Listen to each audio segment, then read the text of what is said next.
Most woodworking involves a table saw, the standard for making straight, clean cuts. The table saw is essentially a circular saw mounted in a table, with the wood being pushed through for ripping and cross-cutting. It's the most accurate woodworking tool for ripping solid lumber and for cutting sheet materials. And it can be used with a variety of blades for special tasks and materials. This program has been divided into the following segments. We'll begin with safety and follow with getting to know your saw, blade assortment, basic cuts, accessories, and projects you can make. While the table saw is an exceedingly useful power tool, like all power tools, it can also be very dangerous if not used properly. Therefore, make sure you follow the general safety instructions for all power tools. Keep the power off except when you are actually using the saw. Make sure the yellow key is removed and the switch is in the off position before plugging in the cord. For your own protection, wear safety goggles whenever you're working around the saw. Don't wear loose clothing, jewelry, or watches. If you have long hair, tie it up or tuck it under a cap. And if you use the saw for hours at a time, wear hearing protectors and a dust mask. Make sure your work area is clean and well lighted. And since woodworking can be messy, it's a good practice to clean up as you work. One of the major hazards connected with the table saw is kickback. Kickback occurs when the teeth of the blade grab and throw the workpiece violently back out of the saw. The blade guard, the anti-kickback pawls, and the workpiece spreader are designed to reduce or eliminate the risk of injury from blade contact and workpiece kickback. The blade guard serves as a barrier to help keep hands from touching the blade. The anti-kickback pawls help reduce kickback by grabbing into and holding the workpiece. The spreader helps keep the kerf of the workpiece open, which helps prevent the blade from being pinched and causing workpiece kickback. To reduce the risk of being injured, make sure you always keep your face and body to one side of the saw blade. Keep your hands clear of the blade and out of its path. Make sure the blade guard is installed properly and aligned.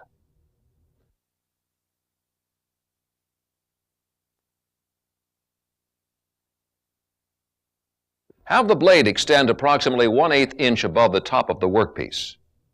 If the blade stalls or stops while cutting, turn the switch off before attempting to free the blade. Do not reach over or behind the blade to pull the workpiece through the cut. If your workpiece is large, make sure you have a supporting structure and don't try to support the piece yourself or allow anyone else to help you. Turn the saw off and wait for the blade to stop turning before picking up small pieces of cutoff material from the table. If a small piece of cutoff material is trapped inside the blade guard while the saw is running, turn the saw off. After the blade has stopped turning, lift the guard and remove the piece. Whenever you're using the table saw, you should use a fence or a miter gauge. When using the miter gauge, always lock it securely. Make sure you've removed the rip fence from the table. When using the rip fence, always lock it securely. Make sure you've removed the miter gauge from the table. While the saw is off, check the action of the anti-kickback pawls by passing the workpiece alongside of the spreader. Pull the workpiece toward you. If the pawls don't dig into the workpiece and hold it, you'll need to sharpen the pawls or replace them. Your owner's manual tells you how to do that, as well as giving you additional safety information and safety instructions. Make sure you read your manual and the safety labels on the saw. Saw controls vary from model to model. Refer to your owner's manual for specific instructions for your saw. Know the location and function of all controls before using the saw. The on-off switch is used to turn the saw on and off.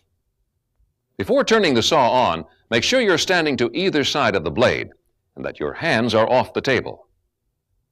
To turn the saw on, first insert the yellow key into the switch. Then put your finger under the switch lever and pull the end of the lever out. To turn the saw off, push the lever in. Lock the switch in the off position by holding the switch with one hand and removing the key with your other. Keep the key in a safe place away from the saw. For your own safety, always return the blade to a vertical 90-degree position and lower it below the table surface after turning the machine off. The elevation hand wheel raises and lowers the blade. Turn it clockwise to raise the blade and counterclockwise to lower it. The tilt hand wheel, which is located on the table side, tilts the blade for bevel cutting. Turn it clockwise to tilt toward the left and counterclockwise to tilt toward the right. When the blade is tilted to the left as far as it will go, it should be at 45 degrees to the table, and the bevel pointer should point to 45 degrees. There are limit stops inside the saw which prevent the blade from tilting beyond 45 degrees to the left and 90 degrees to the right. The tilt lock handle locks the blade in the desired tilt position. To change the tilt position, you must first loosen the tilt lock handle. To loosen it, turn the handle counterclockwise, push the handle in, and turn it to another position. Then to tighten, turn it clockwise. The workpiece is placed against the rip fence when you're measuring and cutting. When measuring for a rip cut, use a rip scale. To move the fence, lift the lock lever and grasp the fence with one hand at the front and move. On this model, the rip fence is locked in place by pushing the lock lever down until the lever rests on the stop. On other models, the rip fence is screwed down. Because the miter gauge acts as a guide when you're cross-cutting and mitering, it needs to be locked in position when doing either of these cuts. The miter gauge head is locked by tightening the lock knob. There are two slots for the stop pin at the 45-degree right and left positions. This makes it easy to set the miter gauge to cut miters.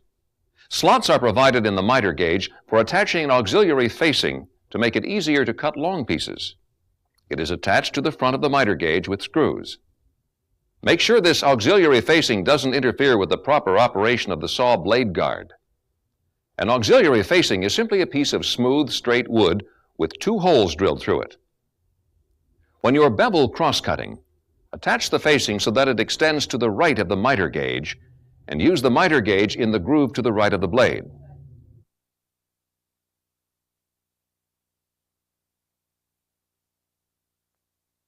The blade guard is necessary for all cuts where the blade cuts completely through the workpiece.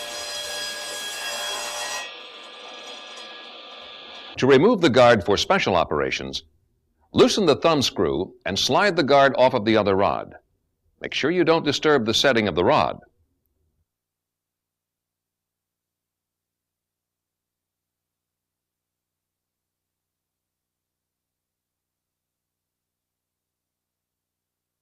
When replacing the guard, make sure the pin in the rod engages with the notch in the spreader support, and make sure the thumb screw is tightened securely.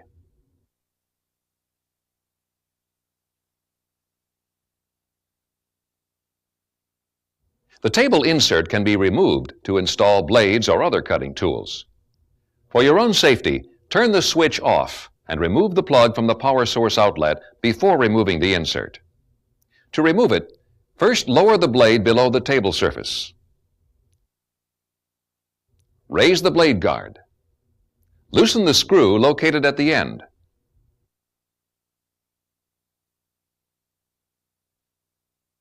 Then lift the insert from the front end and pull it toward the front of the saw. Never operate the saw without the proper insert in place. Use the saw blade insert when sawing and use the combination dado molding insert when you're dadoing or molding. Before removing or installing a saw blade, turn the switch off and remove the plug from the power source. Setup, adjustment, and alignment procedures vary from model to model. The blade of your table saw must be installed and aligned properly. The specific instructions are in your owner's manual. The X-Acto-Cut is the yellow plastic disc embedded in the table in front of the saw blade. You can use it to mark the location of the saw cut on the workpiece. Cut off a piece of wood with the blade at 90 degrees or square to the table. Pull the miter gauge back until the wood is over the disc. Using a very sharp pencil, mark a line on the disc.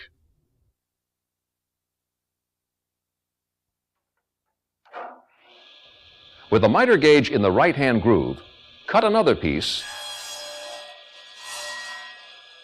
and mark a second line on the disc.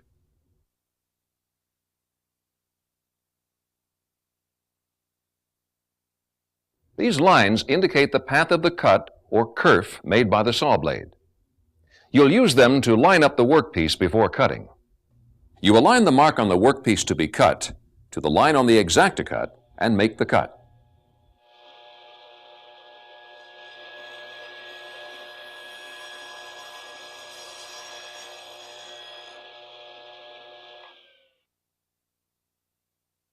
In order to make your cuts as accurate as possible, you'll want to adjust and align your table saw. Your owner's manual gives you the step-by-step procedure you should follow, but I'd just like to mention the major points now. You'll want to make sure the saw blade is parallel to the miter gauge groove and the rip fence. If the blade isn't parallel, when you rip, it may cause binding or kickback. When you cross-cut, it may cause splintering, burning, tooth marks, binding, or kickback. Another alignment involves the blade tilt, making sure it makes a square cut when the bevel pointer is pointing directly to the 0 mark on the bevel scale. You'll also want to make sure the hand wheel turns freely without binding. And you may want to adjust the miter gauge head for those situations where extreme accuracy is required. Your owner's manual gives you detailed instructions on how to make all these alignments and adjustments. Before making any adjustments, be sure to turn the switch off and remove the plug from the power source outlet. Blades are classified according to the different type of cutting they can do. This is determined by the size and shape of the blade teeth and gullets. The gullet is the gap in between the teeth. The blade that comes with the saw is usually a combination blade, which means it can be used for both cross-cutting and ripping. Cut-off blades have finer teeth than combination blades and are used for very clean cross-cutting. Ripping blades have wide chisel-like teeth that won't bog down when following the grain. If you use a lot of plywood, you might want to try the plywood blade. Its fine teeth don't splinter thin veneers. Carbide-tipped blades stay sharp much longer than the standard steel blades. However, they cost more. Blades should be reconditioned or discarded if they are dull, damaged with teeth bent or knocked off, warped or gummed. If your blade is cracked, throw it away.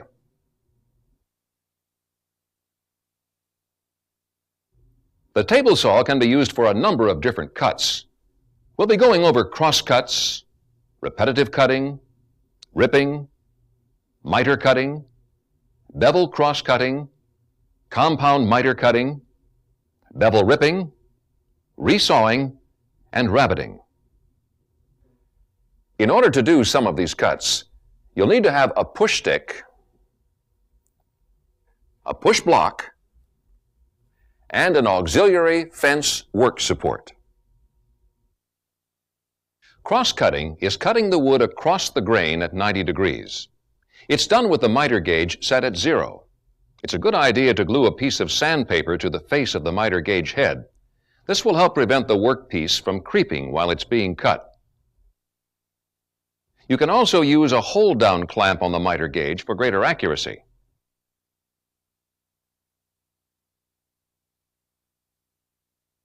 The miter gauge may be used in either of the grooves in the table. For maximum accuracy, always favor one side of the groove. Keep one side of the bar riding against one side of the groove. Make sure the miter gauge is locked before you begin. When using the miter gauge in the left-hand groove, hold the workpiece firmly against the miter gauge head with your left hand and grip the lock handle with your right. When using the right-hand groove, hold the workpiece with your right hand and the lock handle with your left. Turn the saw on. Make sure you have your safety goggles on. Make the cut. If your workpiece is long, you'll want to support it. You can use the auxiliary fence work support, or you can make a simple support by clamping a piece of plywood to a sawhorse. Sometimes you'll want to cut a number of pieces the same length without having to mark each piece. When making repetitive cuts shorter than 6 inches, clamp a block of wood 2 inches long to the table to act as a length stop. Place a small block of wood between the bottom edge of the table and the C-clamp. Don't clamp directly to the bottom edge of the table because the swivel of the clamp won't grip properly. Or use a stop rod accessory. Don't ever use the rip fence as a length stop because the cut-off piece could bind between the fence and the blade. Slide the workpiece along the miter gauge until it touches the block. Hold it securely or clamp it with the hold-down clamp.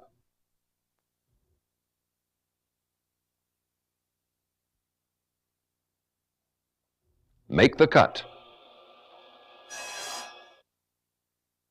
Ripping is cutting a piece of wood with the grain, or lengthwise. In order to do a rip cut, you'll use the rip fence. Using the rip scale, position the fence to the desired width of the rip and lock it in place. Make sure the rip fence is parallel to the saw blade, the spreader is properly aligned with the saw blade, and the anti-kickback pawls are functioning properly.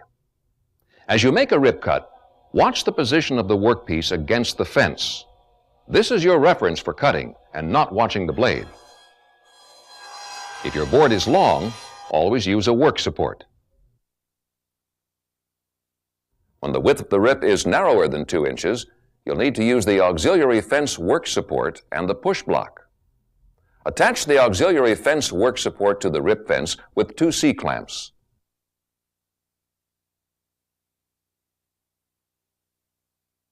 Then feed the workpiece by hand along the auxiliary fence until the end is approximately 1 inch past the front edge of the table. Hold the workpiece in position and slide the push block on top of the auxiliary fence work support. Continue to feed using the push block. There's a possibility of narrow strips thicker than the auxiliary fence work support entering the guard and striking the baffle. Carefully raise the guard only enough to clear the workpiece. Use the push block to complete the cut. Miter cutting is cutting the wood at an angle other than 90 degrees. To do a miter cut, adjust the miter gauge to the desired angle, in this case 30 degrees, and lock it. Hold the workpiece firmly against the miter gauge head with one hand and grip the lock handle with the other.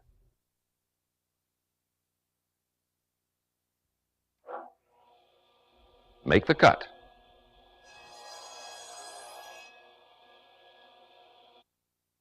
With bevel cross-cutting, the edge of the wood is cut at an angle. To do a bevel cross-cut, adjust the blade to the desired angle, in this case 30 degrees. If you try to use the miter gauge in the groove to the left, you can see how the blade guard will interfere. So use the miter gauge in the groove to the right of the blade. Hold the workpiece with your right hand and the lock handle with your left. Then make the cut. A compound cut is a combination of a miter and a bevel cut. The cut is made at an angle other than 90 degrees to both the edge and the flat side of the wood. To make a compound cut, adjust the miter gauge to the desired angle, in this case 35.5 degrees, and then adjust the blade to the desired angle, 30 degrees. Make sure the miter gauge is locked. Use the miter gauge in the groove to the right of the blade. Hold the workpiece with your right hand and the lock handle with your left. Then make the cut.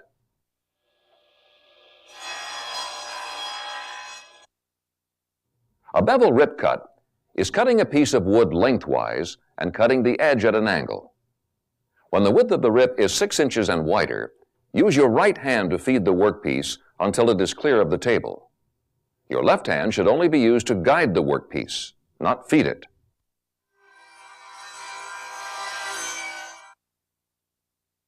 When bevel ripping materials 6 inches or narrower, use the fence on the right side of the blade only. This way you'll have more space between the fence and the saw blade for the use of a push stick. If the fence is mounted to the left, the saw blade guard may interfere with using the push stick. When the width of the rip is 2 to 6 inches, use the push stick to feed the work.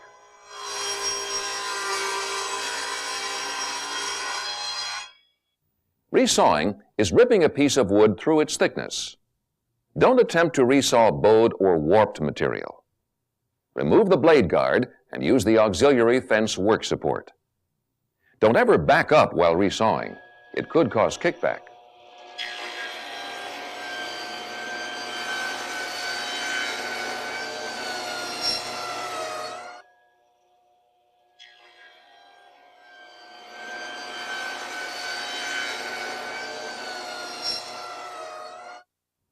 Put the blade guard back on immediately after completing the resawing operation. Rabbiting is cutting out a section of the corner of a piece of material along an end or along an edge. Because rabbit cuts don't go all the way through the material, the blade guard must be removed. If you want to rabbit along an edge, add facing to the rip fence approximately as high as the workpiece is wide. Then adjust the rip fence and blade to the required dimensions. Use feather boards as well. Make the first cut with the board flat on the table, like a rip cut. The second cut with the workpiece on edge. There are various accessories that can be used with the table saw that allow you to do a number of different things. We'll be going over the use of the dado head, the molding head, and universal jig. A universal jig allows you to make a variety of cuts, from standard cuts to dado and joint cuts. It slides along the miter groove and it holds the workpiece with adjustable clamps. It also has a metal scale to accurately measure the cuts. The dado blade makes a groove or a square-sided notch in the workpiece. It does not cut all the way through the stock. The dado head consists of a set of blades, typically 2 outside 1/8 inch blades and 5 inside chipper blades, 4 of which are 1/8 inch and 1 1/16 inch. By varying the combination of these blades, you can vary the width of the dado cut. A new Excalibur blade allows the changing of this width by dialing it in. The unit does not have to be removed from the arbor. When using the dado head and molding head, it's necessary to remove the blade guard and spreader. Make sure you replace them when you're finished dadoing. For the dado blade, you need to use a dado insert. When installing the dado, see your owner's manual or accessory guide for proper instructions. Make sure the cutting teeth are pointed in the direction of the rotation of the motor. Then put the chipper blades on, making sure that the cutting edge of the chipper blade is alongside a gullet in the outside blade.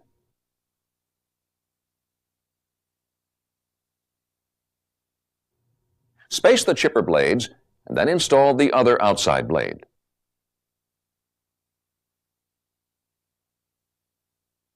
You don't have to install the outside loose collar before screwing on the arbor nut.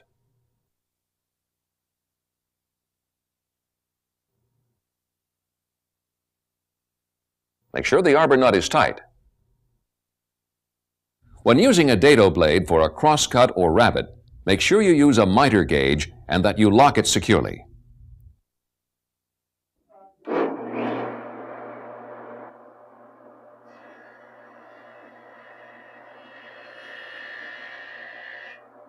Remember, the crosscut is across the grain, and the rabbet is made along the end of the workpiece.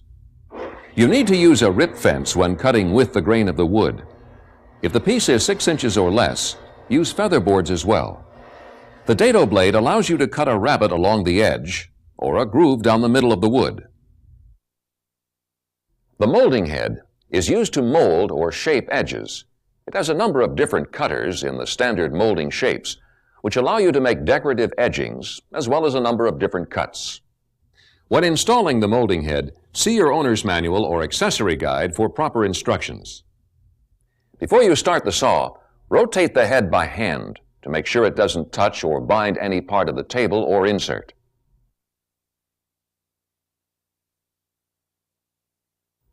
There are holes in the rip fence for attaching a wood facing, which you need when using the molding head. Use a piece of smooth, straight wood approximately 3/4 of an inch thick, and the same size as the rip fence for your facing. You also need some hold-downs, which are devices that hold the work against the fence. When you're ready to cut, feed the work into the cutter bits slowly and against the direction of rotation. On deeper molding cuts, take 2 or 3 shallow passes rather than one deep cut.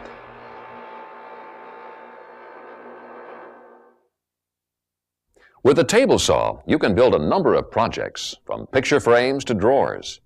One of the simplest projects to make is a frame. A shadow box picture frame uses a number of different cuts. A compound cut provides the joint. You begin by making your molding. Carefully measure for width, and then do your rip cuts.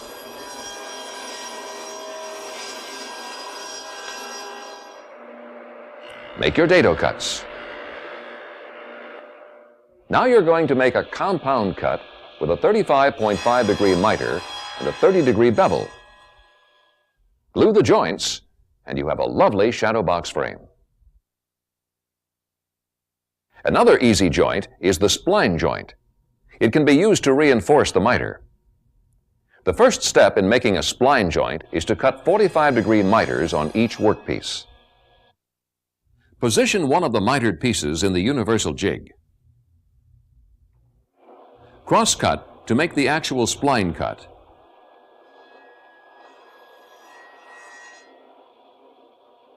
And then make the spline.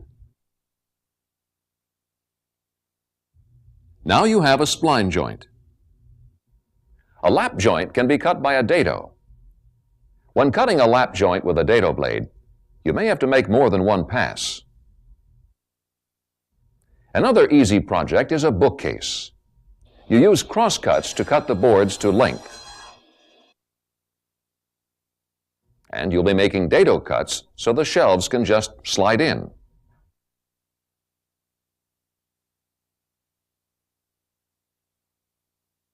For the top, let's make a simple rabbit, which is a dado cut along the edge.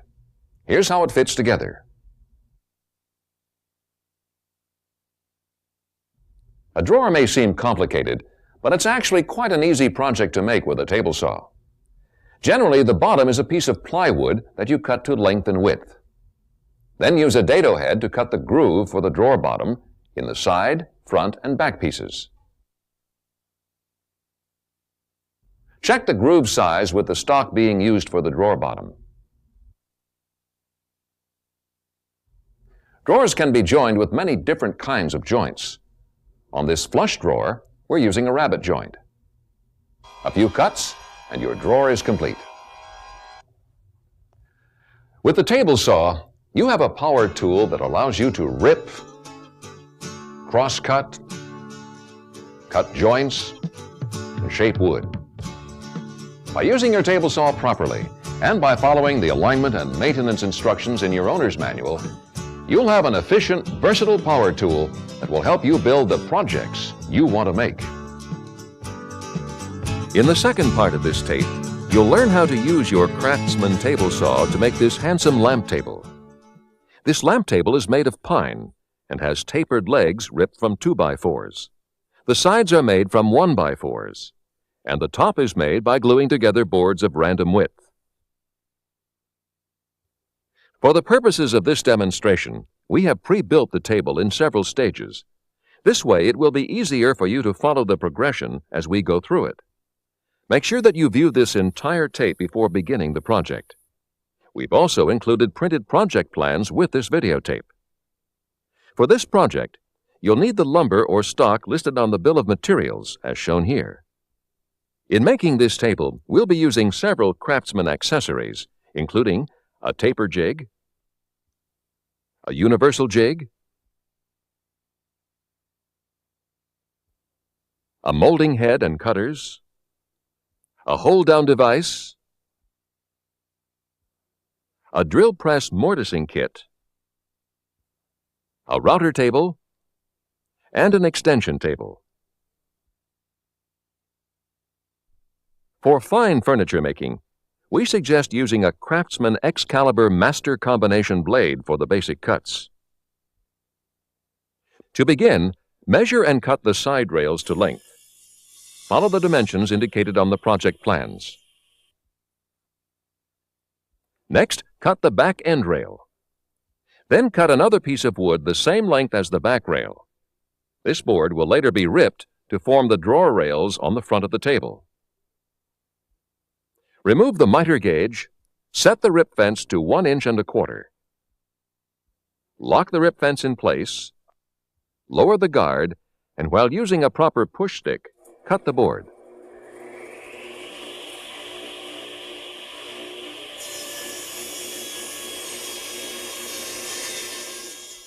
Now adjust the rip fence to the width for the drawer slides and make the cut.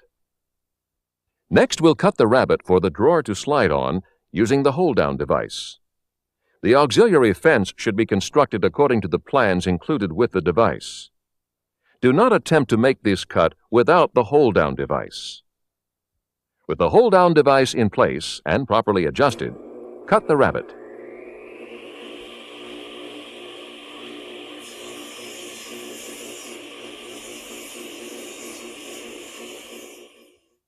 Next, cut the groove that runs along the edge of the side rails.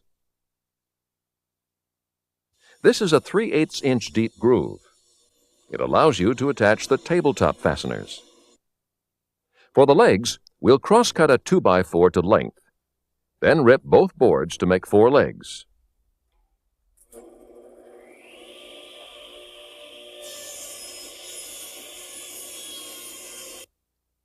Mortise placement is next. Identify and lay out all 4 legs. Each of the 2 front legs will have 1 conventional mortise for the side rails and 2 square mortises to accommodate the 2 drawer rails. Mark the face of the left and right leg rails. The back leg mortises are identical. They have the same type of mortise to accept the back and side rails. For mortising, we will use the Craftsman mortising kit, which comes with a 3/8 inch bit and a squaring chisel. The stripper should be adjusted so that it is just touching the wood. The wood should be able to slide back and forth. Set the depth stop at a 1/2 inch as noted in your project plans and drill all mortises. Next, turn off the drill press and unplug it. Then insert the squaring chisel and simply lower and raise the yoke to square off the mortise. Now, lay out the tenons according to the dimensions on your project plans. All mortises are 1/2 inch deep, and tenons are 3/8 of an inch deep. Next, make shoulder cuts using a miter gauge and a stop block. A stop block is simply a piece of wood clamped to the rip fence that allows you to make several cuts with an identical measurement. Remove the guard, since this is not a through cut.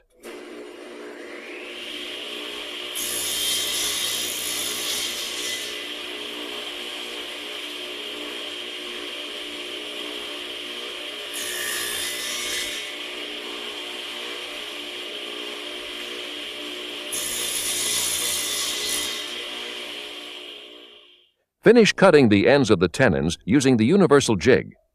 This jig can be used only on table saws.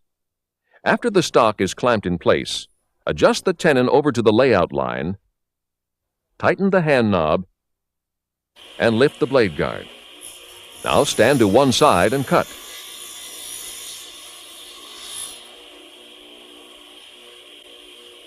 Turn the stock around, reclamp, and cut the same way. Next, cut off the ends of the tenons using the universal jig turned to a 90-degree angle. Then turn the board around and cut the other slot.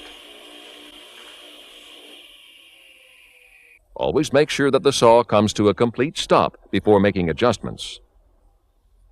Using a hand saw or chisel, cut off the 2 outside bits of scrap. Now onto the legs. To taper each leg, we'll again have to move the rip fence and lift the guard while setting up the taper jig. You will be tapering the sides that have the mortises cut into them.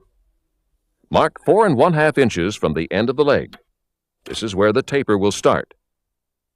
With the saw unplugged, Place the taper jig at the desired angle, which in this case is 3 degrees. Place the top of the leg, where the mortise is, at the front of the taper jig. Move the rip fence over to the taper jig and lock the fence in place. When the adjustment is complete, put the guard down, plug in the saw, and make the cut. When cutting the taper, begin with 1 mortise on the table and 1 mortise facing the blade.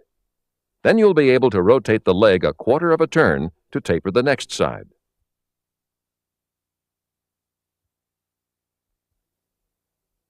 After tapering all 4 legs, you're ready to assemble the table frame. Assemble the 2 front legs to the front drawer rails.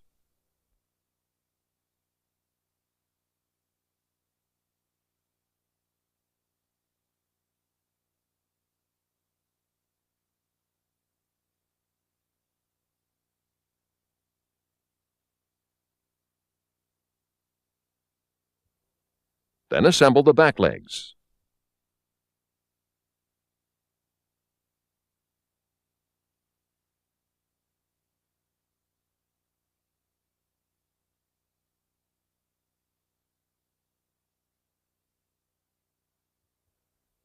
After the front and back leg sections dry, fit the sections together with the side rails.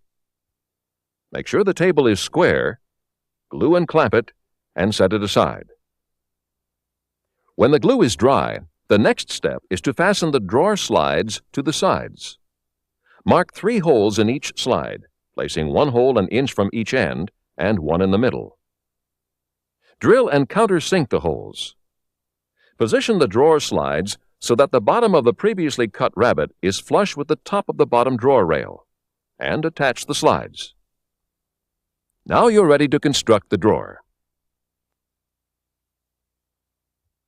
All drawer parts use either 1/2 or 3/8 inch stock ripped to size. Be sure that the drawer opening is at least 1/8 of an inch larger than the drawer, so that the drawer will operate smoothly and cleanly.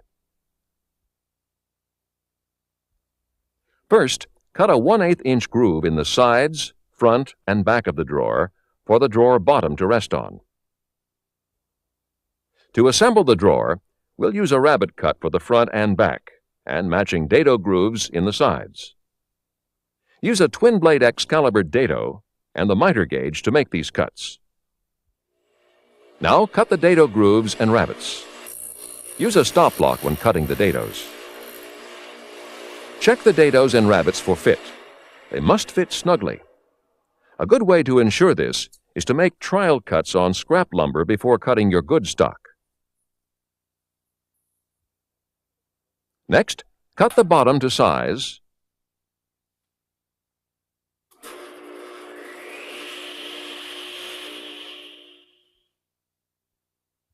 and glue and assemble the drawer. Then measure and cut a front. We suggest a 3/4 inch pine stock. Finish the edge around the drawer front using a router table and a 3/8 of an inch round-over bit with a ball-bearing pilot. Unplug the router while setting up. Make the end grain cuts first and the width grain cuts second. Always use a push shoe to keep your hands safely away from the cutter.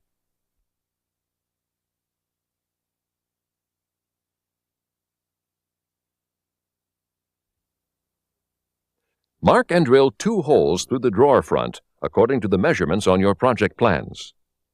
Center the drawer face on the drawer front and attach it with wood screws.